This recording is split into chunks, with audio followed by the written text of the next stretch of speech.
Hi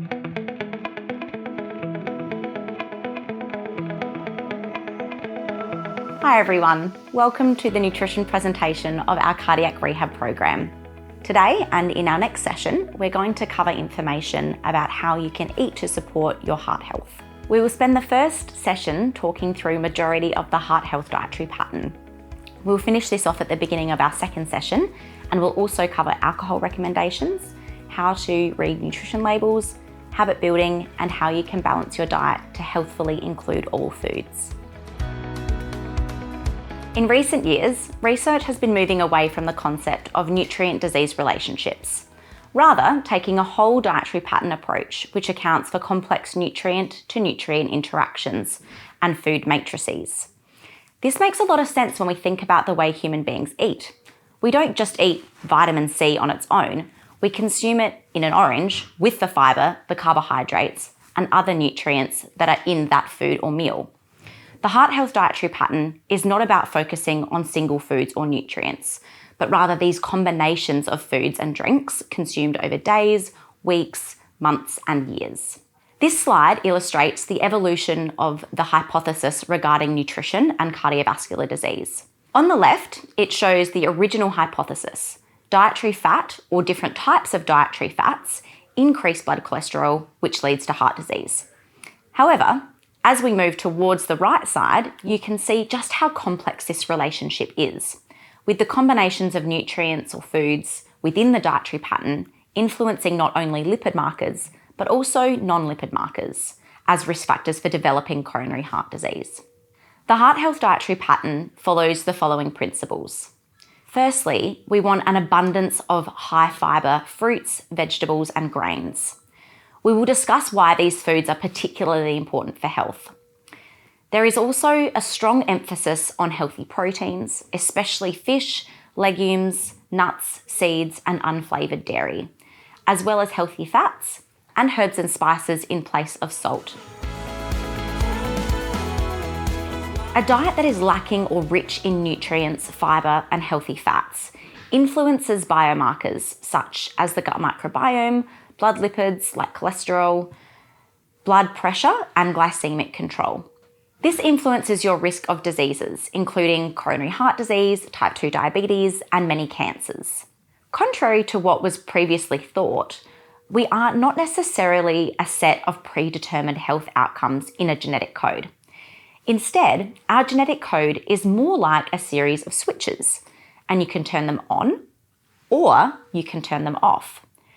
And I bet you're wondering who or what is at the switchboard flicking these switches? And the answer is our gut microbes. You're probably wondering what your gut has to do with your heart. The gut microbiome is made up of a colony of billions of bacteria, fungi, and microbes that live on and in us, on our skin, in our mouth, and in our gut. Did you know that we actually carry about 2 or 3 kilos of gut bacteria around at any one time? It makes up a significant part of who we are. Without our microbes, we actually couldn't survive. And if we take care of them, they in turn will take care of us. Our gut microbiome is central to our gut and also our overall health and well-being. The gut microbiome interacts with the immune system, like a house alarm, the nervous system, like a mobile phone, and the blood and lymphatic system to send messages, a bit like a postal service, which promote or demote disease pathways. Our gut microbes have special enzymes that humans lack to digest fibre. This fermentation of fibre by our gut microbes creates powerful byproducts, anti-inflammatory molecules called short-chain fatty acids. These short-chain fatty acids actively work to promote levels of good gut bacteria, reduce inflammation in the body, and reduce risk of all kinds of disease. You can change and shift the microbiome through choices that you make. And the choices you make today could literally alter your gut microbiome by tomorrow. I don't expect you to understand everything in this diagram, but I do think it's a nice summary of how diet can influence our health via the gut. Looking firstly at the top of the red slide, it demonstrates that if we consume a diet that contains excess saturated fats, sugars, and proteins, and thereby displaces fibre, it reduces the short-chain fatty acid production, increases cardiovascular disease risk, increases inflammation in the gut and systemically, which can bring rise to inflammatory diseases such as arthritis, insulin resistance, cognitive decline, and cancers. It also affects the communication with our brain and how much serotonin or dopamine is made, so it can impact cognition and mood. It also reduces our body's ability to fight infections, as 80% of the body's immune system is in the gut. When we make tweaks to our diet, including more prebiotics, fibre, and probiotics, bacteria in our food from yogurt, kefir, and sauerkraut, we see more short-chain fatty acids being produced, improved metabolism, improved insulin sensitivity, mood, and reduced risk of infection. When we make these conscious switches, we move from a disease-prone state to a healthier state. So let's recap the benefits. Fibre from fruits, veg, and whole grains can help improve our gut motility and function, insulin sensitivity and metabolic function, depression and anxiety symptoms, cardiovascular disease risk, and also colon cancer. So now we know how important it is to feed and look after our gut microbes. What do we feed them? Microbes love to consume fibres and polyphenols. We will talk more about the different types and functions of fibre in the next few slides. For now, I'd like to focus on antioxidants, the other unsung nutrition heroes. Antioxidants are found naturally in plant foods like nuts, seeds, fruits, vegetables, plant oils, soy, tea, and cocoa. They work to neutralise compounds called free radicals, which cause damage to our cells. It's important to obtain a variety of antioxidants from all kinds of foods. I know it sounds very cheesy, but the best way to do this is by eating the rainbow. For example, we get the antioxidant beta-carotene, which is vitamin A, from our orange fruits and veggies like carrots, pumpkins, sweet potato. And then we obtain the antioxidant resveratrol from our dark purple fruits and veg like beetroots, dark berries, and grapes. So where you can, you want to try and include all the colours on your plate on a daily basis. We also eat with our eyes, so it makes it look much more exciting and enticing to eat. Dietary fibre is a complex type of carbohydrate found in plant-based foods.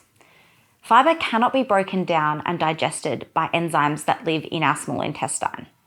Therefore, it resists digestion as it moves through the small bowel. There are three main types of fibre: soluble, insoluble, and resistant starches. Soluble fibre, as the name suggests, is soluble in water. It provides a gel-like consistency to help stools keep moving through the bowel smoothly. It slows down carbohydrate breakdown and can reduce cholesterol absorption in the GI tract. Main food sources include legumes, oats, barley, the flesh, not the seed or skins, of fruits and vegetables, and psyllium husk. Many of you may be familiar with psyllium husk as the main ingredient in fibre supplements, such as Metamucil. Then we have insoluble fibre, the type of fibre that does not dissolve in water and provides bulk to our stools. This form of fibre helps prevent constipation and maintain good levels of colonic bacteria and reduce the risk of colon cancer. Food sources of insoluble fibre include vegetables with edible stems, such as broccoli, cauliflower, and asparagus, edible seeds like flax, chia, sunflower, pepitas, or seeds in fruits and vegetables, root vegetables, and whole grain breads and cereals. We will talk more about the differences between whole grain and refined grain in the next slide. We then have resistant starches. This is considered the gold star fuel for our colonic bacteria. Our little microbes love this stuff. The best dietary sources are legumes, raw oats, cooked and cooled starchy foods like pasta, rice, potato, or unripe or green bananas. I personally can't stand a firm banana, so my preference is the cooking and cooling method. This process changes the properties of the starches in the rice, potato, and pasta, which make them undigestible in the small intestine and highly fermentable by bacteria in the large bowel. So including leftover pre-cooked rice or potato or pasta into your meals, or having pasta, rice, or potato salad as a side is another great way to include these into your meals. So I have mentioned the term whole grains a few times throughout this presentation, and I thought it would be helpful for you all to understand the difference between a whole grain and a refined grain. As you can see in the diagram, a whole grain contains 3 layers. The outer layer, or the bran, contains lots of fibre, B vitamins and minerals. Then we have the middle layer, or the endosperm, which contain the protein and the carbohydrate part of the grain. And then there is this little nutrient-packed core in the centre of the grain, which contains vitamin B, E, phytochemicals, and healthy fats. When they mill flour to make white flour, they strip the bran and the germ from the grain, leaving only the endosperm. Almost like when they juice an orange, they extract the carbohydrate or sugar from the orange and some of the vitamins and leave behind the good stuff, the fibre, and throw it in the bin. So white flour and products like white bread, pasta, cakes, biscuits, etc., that are made with this refined grain are lacking so much potential nutrients that are actually designed to be consumed along with those carbohydrates and protein. So when people avoid carbs because they perceive them as unhealthy, they are really just throwing the baby out with the bathwater and potentially missing out on incredibly important nutrients that can be really health promoting. Research shows that eating patterns that are high in fibre, specifically from whole grains, has been shown to reduce LDL, or your bad cholesterol. Studies have also shown many other health benefits of including a diverse range of whole grains in your diet, such as improving the diversity of your gut microbiome, reducing systemic inflammation, and improved glycemic control. So now we know that fibre-containing foods are super important. How much of these should we be consuming on a daily basis? For our veg, the recommendations are to include 5 servings per day. A single serving is equivalent to 1 cup of salad, half a cup of cooked vegetables, 1 medium potato or sweet potato, or half a cup of legumes. For fruit, aim for 2 servings per day. 1 serving is equivalent to 1 medium piece of fruit, like an apple, pear, banana, or orange, or 2 to 3 smaller pieces of fruit, like kiwi, plum, or some stone fruit. 1 cup of fruit salad, or half a cup of canned fruit in natural juice, is also a serving. For whole grains, this can vary depending on age, gender, or physical activity level, but generally somewhere between 4 to 6 servings per day. A single serving is equivalent to 1/3 of a cup of whole grain pasta, rice, or quinoa, or 1 slice of bread, or 3/4 of a cup of whole grain cereals, or 1/4 of a cup of raw oats. Research shows the 7 combined serves of fruit and veg, 5 of veg and 2 of fruit, seems to be the sweet spot for disease prevention. In other words, there is no added benefit of consuming more than this to reduce your risk of disease. However, it seems that the variety and diversity of the fibre foods we eat has a great influence on disease risk. One of the largest international gut microbiota studies recently found that individuals who ate 30 different plant-based foods a week had more diverse populations of microbes living in their intestine. And we know that when it comes to gut health, diversity is a good thing. I know what you're probably thinking. 30 plants sounds like a lot. But when we actually look at what is included as a plant, it's not too difficult to achieve. So what is considered a plant? So our fruits and vegetables, legumes like chickpeas, lentils, kidney beans, black beans, your 4-bean mix, split peas and pearl barley, your whole grains, things like oats, brown rice, quinoa, buckwheat, whole wheat flour, spelt or rye, or barley. Nuts and seeds, like almonds, cashews, walnuts, sunflower seeds, flax, chia, pepitas, and herbs and spices, which only count for 1/4 of a point to your weekly tally. So these can be things like paprika, turmeric, cumin, coriander, basil, mint, etc. I encourage you to complete an assessment of how many different plants you eat in a week. For some of you, you may already be at 30 plus, but for others, you might be sitting between 10 to 15, and that's absolutely okay. If you aren't quite reaching the 30 per week, I would suggest adding just a few new ones into your rotation each week, rather than overhauling your whole diet and going from 0 to hero. Some ideas you could try might include adding a new fruit, vegetable, or whole grain into your week and rotate your choices. Another idea is to use more herbs and spices in your cooking to boost the flavour of your meals. We will discuss some practical strategies for this in our second session or video. You can also aim to swap out meat for a plant-based protein such as tofu, beans, or lentils 1 to 2 times per week. If you're not someone that's very comfortable with cooking with legumes or tofu, just start by adding them to a dish that you already make. For example, if you make spaghetti bolognese, you could halve the amount of red meat that you use in the recipe and add 1 to 2 tins of brown lentils to add some protein and more fibre. The other idea is including seeds, which could be sprinkled on your breakfast or in a salad or as part of a snack. Nuts are another great way to boost up your plant points. Rather than just selecting almonds or cashews, try purchasing a mixed bag of nuts so you can get 5 to 6 points in just one handful. Lastly, adding a tablespoon of mixed grain, such as quinoa, millet, or buckwheat, into your rice when you're cooking can be another way to add some more diversity. You can also purchase bags of mixed grains and rice at the supermarket. Many brands offer a blend of brown rice and quinoa or 3 different kinds of rice: red, brown, and black. Protein is a very important macronutrient that helps repair body tissues like muscles, organs, and skin. There are a range of different protein sources in our diet, some that can have health benefits and some that can be more detrimental to our health. On this slide, you can see the spectrum of proteins, ranging from those that we should eat more often and those that we should have less often. Processed meat, as per the World Health Organization, are considered a class 1 carcinogen, the same level as cigarettes, alcohol, and asbestos, as there is an abundance of quality research linking consumption of these meats with multiple types of cancer. Processed meats are also very high in saturated fat and salt, which can increase LDL cholesterol and blood pressure, thereby increasing your risk of a heart attack and stroke. Processed meats include ham, bacon, chorizo, prosciutto, pancetta, pastrami, meat spreads, salami, sausages, hot dog, Devon, and luncheon meats, as well as other deli meats. Red meat provides a source of protein, iron, zinc, and B12.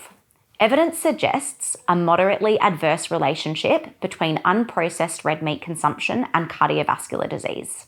The Heart Foundation recommends you can safely include up to 350 grams of unprocessed red meat per week as part of a heart-healthy dietary pattern. Eggs have a neutral effect on cardiovascular disease risk. Egg yolks contain dietary cholesterol, which can increase cholesterol. However, only by small amounts if eaten in large quantities. Eggs do contain other healthy fats, protein, vitamins, and minerals, which are important for other aspects of our health. The Heart Foundation recommends you can safely consume 6 to 7 eggs per week. Lean poultry also has a neutral effect on cardiovascular disease risk. There is no strong evidence for the maximum limit of poultry. However, this should not be interpreted that poultry is beneficial for cardiovascular health.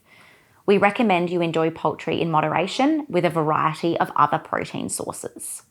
Oily fish and seafood are good sources of omega-3 fatty acids, and their regular consumption is associated with a reduced risk of cardiovascular disease incidence and mortality. Aim to choose oily fish such as salmon, mackerel, herring, sardines, and tuna 2 to 3 times per week. Lastly, legumes, nuts, and seeds are good sources of plant protein, fibre, healthy fats, and micronutrients. They are inversely associated with heart disease. Aim to include a legume-based meal twice per week. Unflavoured dairy foods, including milk, cheese, and yogurt, provide a good source of protein and calcium. There is mixed evidence, but on balance, it appears milk, yogurt, and cheese have a neutral relationship with cardiovascular health. Therefore, less processed products can be included in a healthy eating pattern where intake from fats are primarily from fish, nuts, seeds, and oils. Evidence suggests full-fat dairy foods have a neutral effect on cholesterol in the general population. However, there has been little research on this in people with cardiovascular disease. Hence, current recommendations are to choose reduced fat dairy if you are at greater risk. So I've already been referencing cholesterol throughout this presentation, but what actually is it? Cholesterol is a white fatty substance made by our liver and found in our blood. It is an essential part of cell walls and involved in very important processes, such as maintaining healthy nerves and the production of some hormones, which keep our bodies healthy. So we need it. But the issue is that when we have too much, and particularly of the wrong types, we can run into trouble. When you have your lipid studies checked by your doctor, you will receive 4 readings. LDL, or low density lipoprotein, is responsible for packaging up cholesterol and fats in your liver and transporting them around the body. But when you have too much of this being produced by the liver, it has nowhere to go. So it starts to build up in your bloodstream and increases the risk of it becoming stuck in your blood vessels in and around your heart and brain, which increases your risk of a heart attack or stroke. Most doctors or cardiologists would want this level to be under 1.8. However, if your doctor has advised a different target for you, please follow their advice. HDL, or high density lipoprotein, works in the exact opposite way. It mops up fatty deposits in the bloodstream and transports it back to the liver. So we want this level to be above 1. Triglycerides are also known as blood fats. If there are too many triglycerides in the blood, it can increase the risk of blockages in your blood vessels. We want these levels to be under 2. Total cholesterol is the sum of cholesterol in the blood. High overall cholesterol levels can contribute to a buildup of plaque in the arteries. We would want these levels to be less than 4. There are 2 different types of dietary fats, saturated and unsaturated. Saturated fats are often termed the bad fats due to the negative effects that they have on cholesterol and heart health. Evidence suggests that a higher proportion of saturated fats are linked with increased LDL and reducing HDL. They have also been associated with increased risk of cardiovascular disease, and research suggests that replacing saturated fats with unsaturated fats and whole grains can decrease the risk of coronary events. Sources of saturated fats include all animal fats, fatty processed meats, full-fat dairy, and processed foods like chips, chocolates, pastries, and ice cream. There are 2 plant oils that are also very high in saturated fat, coconut and palm oil. Be careful with any products or advertising that may promote coconut oil as a healthy oil to use in cooking. This is very high in saturated fat and should be used very sparingly on occasion. Palm oil is mainly used in processed foods like ice cream and chocolate as a cheap source of fat. Unsaturated fats are often termed the good fats due to the positive effects on cholesterol and heart health. They're associated with an increased HDL and reduced LDL and triglyceride levels. There are 2 main types of unsaturated fats, poly and monounsaturated oils. Polyunsaturated fats, or PUFA for short, are very high in our omega-3 fatty acids. They support brain, eye, and heart health and contain anti-inflammatory properties. Our plant sources include chia seeds, flax seeds, and walnuts, and are a little less potent than our marine sources, which include salmon, mackerel, herring, tuna, sardines, and marine algae, if you're feeling so brave. We also have our omega-6 fatty acids, which include safflower, sunflower, walnuts, soybean, and avocado oils. We also have our monounsaturated fatty acids, or MUFA for short. These include things like our nuts and seeds, like pepitas, sesame, peanuts, almonds, pecans, and hazelnuts. It also includes oils like olives, soybean, canola, and avocado. But what are the best kinds of oils to use? Well, one study looked at addressing this exact question. Firstly, they looked at the nutritional components in oils that are the most desirable, and then they analysed the composition of 12 different oils and found that 5 oils that met this criteria. These 5 oils include avocado oil, canola oil, extra virgin olive oil, macadamia oil, and hemp seed oil. These oils can be consumed in their whole form, i.e. as an avocado or whole macadamia nut, or also in their oil form. A variety is best. Extra virgin olive oil is a very stable kind of fat, so it's a great one to use in cooking. It also contains a very strong antioxidant called squalene, which has been shown to have really good anti-inflammatory properties. So some ways that you can add these healthy fats and oils into your diet would be to include more oil in your cooking. This way it adds more flavour to your food and actually can also enhance the absorption of nutrients from the vegetables. You can do this by shallow frying or roasting vegetables, fish, meat or legumes. You can splash it over a salad as a dressing with some lemon, balsamic or tahini. The other way you can also increase your oils is by adding some avocado or nuts to your food. So this adds some flavour and texture to your meals. You can chop some avocado into salads or mash it as a guacamole or as a dressing. You can also add nut butter or smashed avocado on toast, or add some nuts and seeds to your cereal or in a salad or as a snack. The other way you can include more oils is by having more oily fish. You can add tuna, salmon, sardines in a salad, in a sandwich, or on some whole grain crackers. You can also make homemade fish and chips with a side salad, or make some fish patties, curries, or mornay's. You may have seen many of these cholesterol-lowering food products in the supermarket and wondered if they would be of any benefit to you. They can be beneficial for your heart health, but it is important to know you are informed of how they work to ensure you're receiving the benefits from them. Plant sterols, also known as phytosterols, are naturally occurring substances that can assist with lowering your blood cholesterol levels. Having a similar structure to cholesterol, plant sterols work by binding to cholesterol and competing for absorption in the body, reducing the absorption of cholesterol from your intestine into your blood. Sterols act by lowering bad or LDL cholesterol levels by 10 to 15%. This effect is in addition to medication and other dietary effects. Small amounts of plant sterols are found naturally in plant foods, including seeds, nuts, oils, legumes, cereals, and smaller amounts in fruits and vegetables. Cholesterol-lowering levels are obtained by concentrating sterols and adding them in larger amounts into margarines, milks, and breakfast cereals, such as Logicol, Flora Proactive, Nuttalex, Pulse, cholesterol-lowering Wheat Bix, and the hard-active milks. However, you need to be consuming the right dosage of these sterols to obtain the 10 to 15% cholesterol-lowering effect. 2 to 3 grams is the daily optimal dosage. You don't get any more benefit from consuming more than this dosage. But if you're not reaching the 2 to 3 grams, you won't achieve the cholesterol lowering effect. 2 to 3 grams is equivalent to 3 servings of these sterol-enriched foods per day. 1 serving is 250 ml or a glass of the heart-active milk, 10 grams or 2 teaspoons of margarine, or 1 Wheat Bix.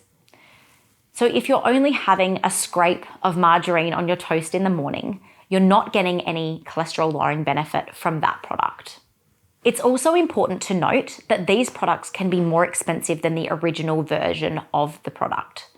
Speak with your doctor or dietitian to decide whether these are a good choice for you. That concludes our first session or video. Thank you so much for joining me.